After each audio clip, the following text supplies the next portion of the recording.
Hola mi gente bonita, hola. En el primer video ya había dicho que no soy profesor de guaraní, pero que como buen paraguayo hablo y entiendo muy bien el guaraní y que les iba a enseñar algunas palabras de nuestro dulce idioma guaraní. En el primer video habíamos empezado con los saludos y les hablé del saludo matutino o de la mañana.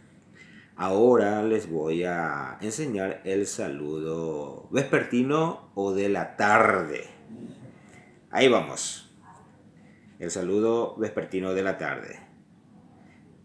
Muy buenas tardes. Traducido al guaraní se dice buena cueray terei kaaru.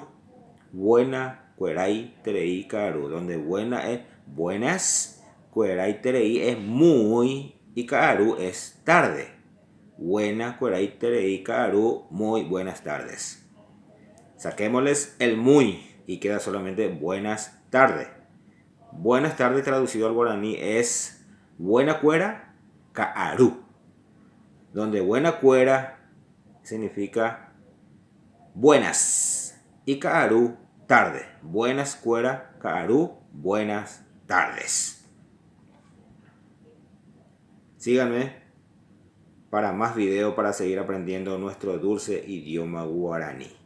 Denle me gusta, comparta y síganme para seguir aprendiendo. Muy buenas tardes. Buena cuera y kaaru.